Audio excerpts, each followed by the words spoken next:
Hello students, मैं आपका physics गुरु निपेन भटनागर आपके साथ अपने नए सेशन के साथ हूँ। आज हम एक और इम्पॉर्टेंट टॉपिक डिस्कस करेंगे।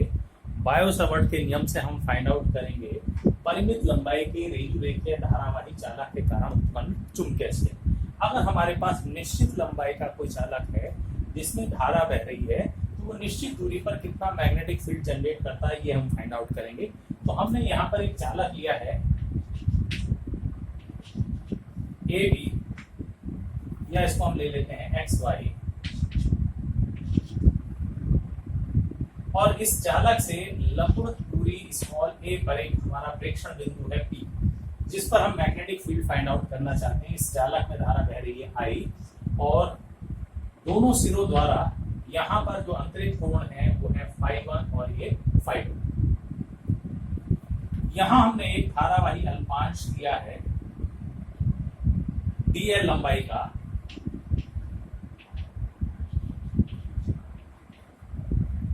ये छोटा सा यहां से लेकर के यहां तक का ये एक अल्पांश लिया है dl लंबाई का, और यहां से इसकी दूरी है मध्य बिंदु की, इसकी दूरी लेंगे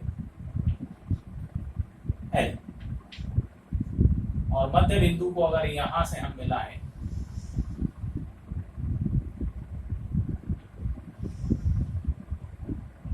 इस पॉइंट को हम कहेंगे O, तो ये बनने वाला कोण हमने लिया है theta and this is 90 degree. यहां से बिंदु P पर जो हमारा वेक्टर है वो है R, या यहां से यहां तक की दूरी R दी गई है, और इस डायरेक्शन का वेक्टर है R। ठीक है, इस कंडीशंस का हम फाइंड आउट करना चाहते हैं। दिस एंगल इज फाई, ये एंगल लिया गया है फाई। तो हम फाइंड करना चाहते हैं इस धारावाही चालक के कारण कितना चुंबकीय क्षेत्र उत्पन्न होगा। तो आइए स्टार्ट करें स्टूडेंट्स। माना एक धारावाही त्रिज्यीय रेखीय चालक एक्स वाई है,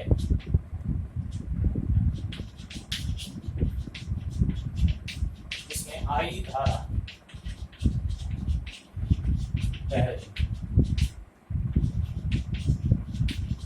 चालक से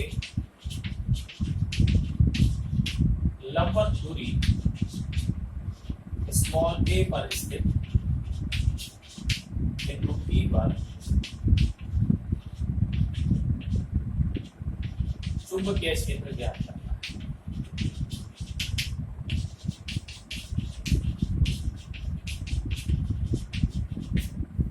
ठीक है, माना कोण BOQ is equal to theta, angle OPQ is equal to phi,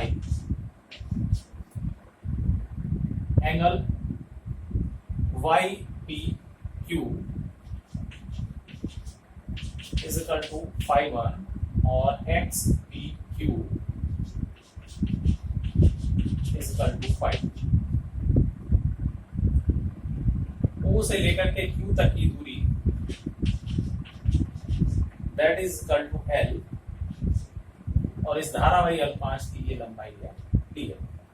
तो ये सारी चीजें जो अभी तक हमने एजम्पशन किए हैं वो खाली हमने एज्यूम किए हैं। अब बायो सावर्ट के नियमानुसार इस धारावाही अल्पांश के कारण बिंदु P पर कितना चुंबकीय क्षेत्र उत्पन्न होगा, तो वो देखें। ये है हमारा धारावाही अल्पांश आइडियल, और ये है हमारा point P, this is vector R। इन दोनों वेक्टर्स के बीच में ये बनने वाला एंगल है थीटा। ठीक है, तो बायो सावर्ट के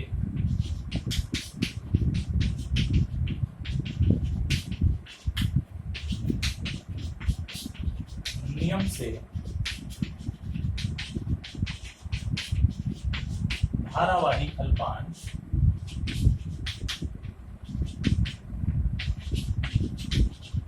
के कारण बिंदु P पर उत्पन्न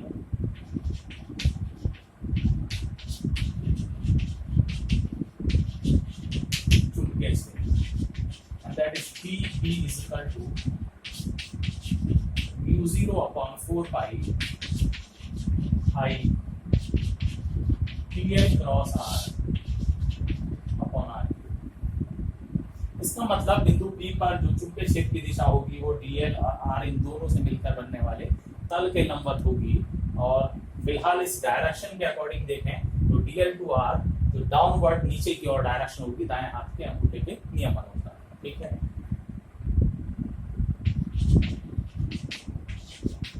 और इसका परिमाण अगर लें तो dV इक्वल टू होगा mu 0 upon 4 pi I DL sine DL R sine theta, एक R से R कैंसिल हो जाएगा तो दैट इज R। परिमाण होगा इसका dV का mu 0 upon 4 pi I DL sine theta upon R square. और इसको हम ले रहे हैं समीकरण नंबर 1। और इस क्षेत्र की दिशा सदिश DL तथा R से मिलकर बने तल के लंबवत। और इस डायग्राम के अकॉर्डिंग फिलहाल जो हमने लिया है अपवर्ड डायरेक्शन में धारा ली है तो तल के लंबवत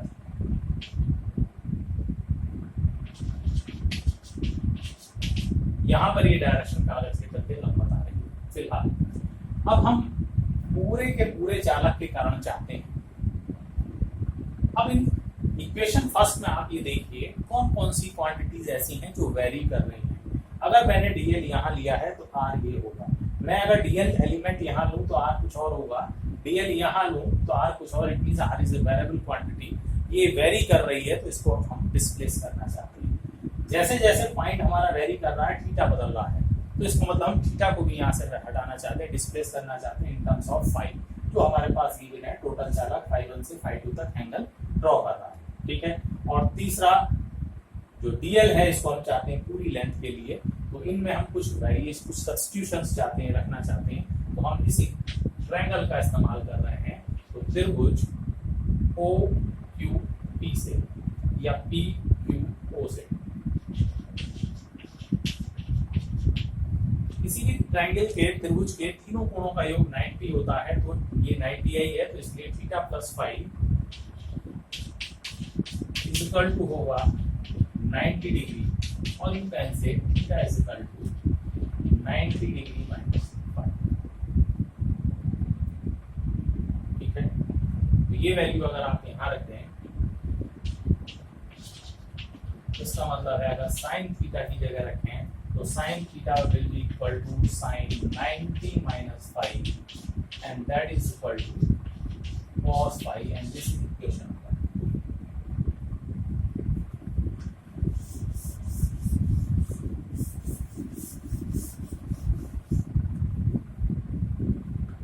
तो सबसे पहले थीटा को हम रिप्लेस करना चाहते हैं फाई के लिए, तो साइन थीटा को हम कॉस फाई के फॉर्मेट में हम डिस्प्लेस कर सकते हैं।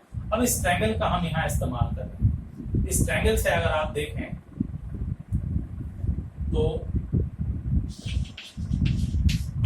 अगर हम cos फाई की वैल्यू देखें तो cos phi is equal to क्या होगा A अपॉन R। और you can say R is equal to A upon cos phi और you can say A sec phi and this is equation number 3। ठीक है, एक और टर्म लें यहाँ पर tan phi is equal to होगा परपेंडिकुलर अपॉन बेस, यानी यहाँ पर आ जाएगा L अपॉन A और you can say L is equal to A tan phi. अगर इसको आप अवकलन कर दें we got DL A tan phi का हो जाएगा sec square phi and d phi and this is equation. तो कुछ सब्स्टिट्यूशंस ये हमने निकाले हैं जो हम समीकरण 1 में रखेंगे। अब ये मान हम रख रहे हैं समीकरण 1 में। तो समीकरण 2, 3 व 4 से मान समीकरण 1 में रखने पर वैल्यूज रखिएगा जरा। तो D B is equal to mu not upon 4 pi I. DL को आप लिख सकते हैं A sec square phi D phi. Sine theta को हम लिख सकते हैं कॉस फाई और अपॉन है आर स्क्वायर, और यहाँ देखें R can be written as A sec phi square होगा A square and sec square phi. Sec square phi gets cancel, 1 a gets cancel, तो हमारे पास आ जाता है that is mu not upon 4 पाई, इसको ऊपर ले लेते हैं,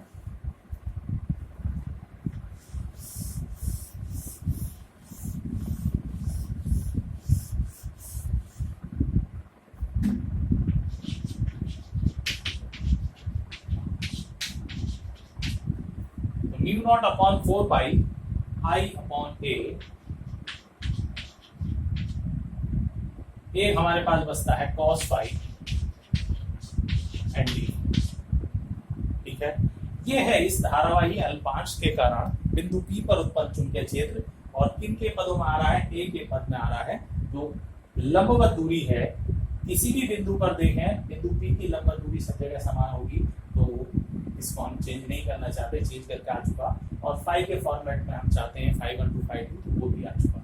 अब हम पूरे चालक के कारण देखते हैं, तो सारे जितने भी धारावाही अल्पांश होंगे सबके कारण सेम डायरेक्शन में मैग्नेटिक फील्ड उत्पन्न होगा, तो इसीलिए परिणामी चुंबकीय क्षेत्र उन सबके योग के बराबर होगा। यानी we can find through integrate, इसको आप इंटीग्रेट करके फाइंड आउट कर सकते हैं। तो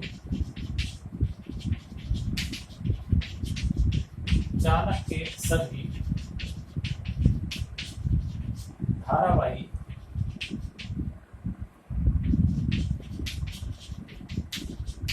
अल्पांशों के कारण चुंबकीय क्षेत्र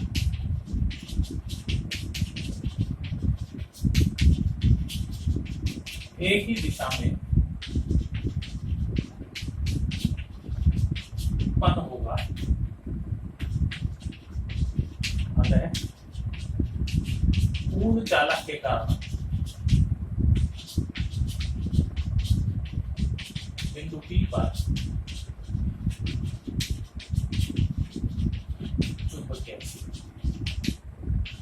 तो P will be equal to integration, और कहां से कहां तक, फ्रॉम -φ1 to φ2, और ये सारी वैल्यू आ जाएगी dB 0 upon 4 pi I upon A cos phi and D.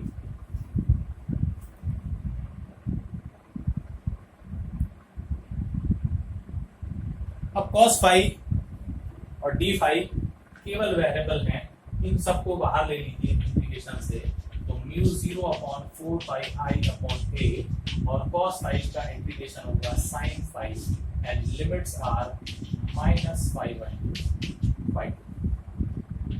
तो mu 0 upon 4 pi I upon A, first of all upper limit तो साइन φ2 माइनस, और फिर नीचे वाली लिमिट रखी जाती है तो sine -φ। Sine minus theta is equal to minus sine theta होता है, इसका मतलब माइनस जस्ट बाहर आएगा, माइनस माइनस क्या हो जाएगा प्लस। तो we got a relation mu 0 upon 4 pi I upon A. अब जब माइनस माइनस प्लस हो जाएगा, इसे हम पहले भी लिख सकते हैं, तो साइन φ1 प्लस साइन।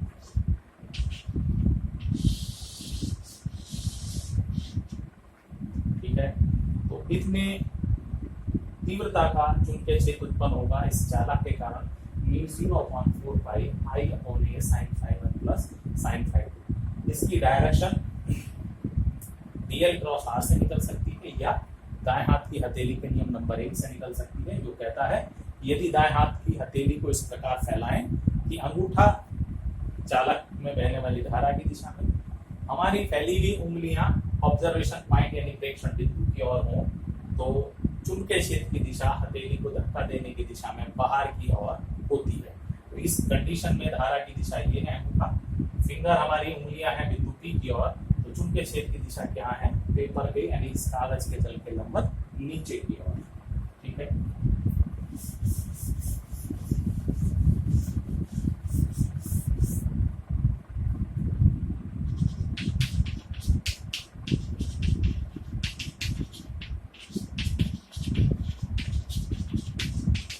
दाएं हाथ की हथेली के नियम नंबर 1 से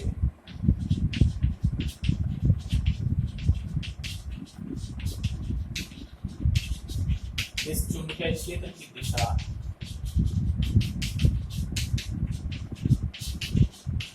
कागज के तल के लंबवत नीचे की ओर। फिलहाल डायग्राम के अकॉर्डिंग अगर बिंदु बी ऑब्जर्वेशन पॉइंट इधर लें तब क्या डायरेक्शन होगी, तब अंगूठा चालक की धारा की दिशा में। अब चूंकि ऑब्जर्वेशन पॉइंट यहाँ ले रहे हैं तो बिंदु कहाँ होगा, यानी हमारी उंगलियां उस दिशा में, तो अब चुंबकीय क्षेत्र की दिशा लंबवत बाहर की ओर होगी।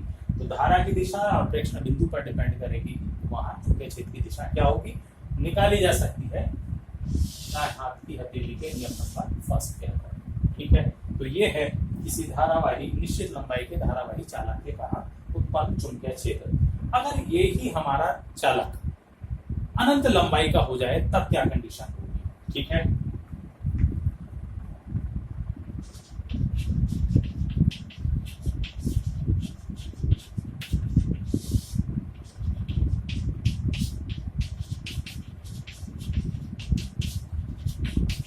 अनंत लंबाई के धारावाही चालक के अगर हमारे चालक की लंबाई बढ़ाते चले जाए अनंत लंबाई को, तो आप देखेंगे कि जैसे जैसे ये चालक बढ़ रहा है तो ये क्या होगा, इन्हें मिलाने वाली रेखा बढ़ रही, यानी ये एंगल बढ़ रहा है। और लंबा चालक है और एंगल बढ़ता है। और जब ये अनंत लंबाई का चालक होगा इतना लंबा होता चला जाएगा कि अंततः ये एंगल क्या हो जाए लगभग 90। और इसी तरह से यहाँ एंगल बढ़ते बढ़ते बढ़ते ये भी एंगल कितना होगा 90 डिग्री। यानी अनंत लंबाई के धारावाही चालक के लिए φ1 = φ2 लगभग क्या हो जाता है 90 डिग्री। और इसीलिए जो चुंबकीय क्षेत्र होगा वहां पर μ0/4 पाई I/A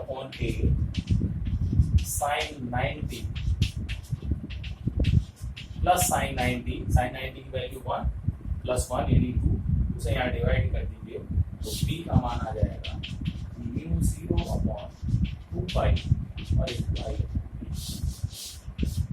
ये है अनंत लंबाई के धारावाही चालक के कारण उत्पन्न चुंबकीय क्षेत्र। अनंत लंबाई का मतलब है बहुत ज्यादा लंबाई हो उसकी रेडियस की तुलना में, तार की त्रिज्या की तुलना में लंबाई बहुत ज्यादा है, तब हम इस लंबे चालक कहा जाए या अनंत लंबाई, तब हम ये फार्मूला यूज करेंगे। ठीक है, अब अगर अनंत लंबाई का चालक है, हमने कहीं बीच में पॉइंट लिया है, लेकिन अगर वो किसी एक सिरे पर है तो ये अनंत लंबाई का चालक, लेकिन ऑब्जर्वेशन पॉइंट कहीं एक सिरे पर है,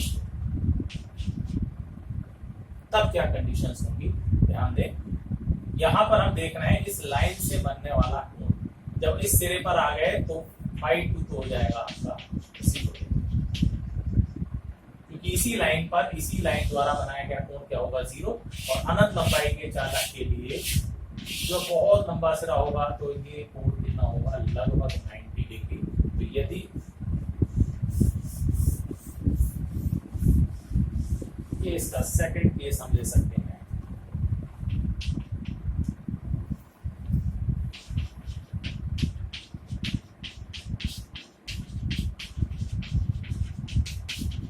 अनंत लंबाई के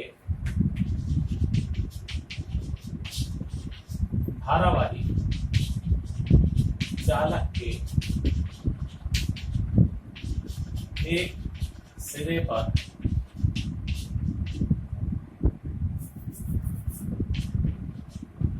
इस कंडीशन में कोई भी एक सिरा आप ले लें, जैसे कि हमने यहाँ लिया है, तो φ1 हो रहा है 90 डिग्री और φ2 यानी कोई एक एंगल 90 डिग्री होगा, दूसरा हो जाएगा 0। उस कंडीशन में b is equal to mu 0 upon 4 pi I upon a sine 90 और प्लस साइन 0। साइन 0 की वैल्यू 0 हो जाएगी, साइन 90 का मान 1, तो b is equal to just होगा mu 0 upon 4 pi I upon a। यानी इस समय जो मैग्नेटिक फील्ड होगा वो इससे जस्ट यहाँ म्यू 0 अपॉन 4 पाई के फॉर्मेट में अगर लिखें तो यहाँ आएगा 2i अपॉन a, तो यहाँ पर जितना है उसका जस्ट हाफ होगा। या इसको अगर इस तरह से रिप्रेजेंट करें आप, तो b is equal to mu 0 upon 2 pi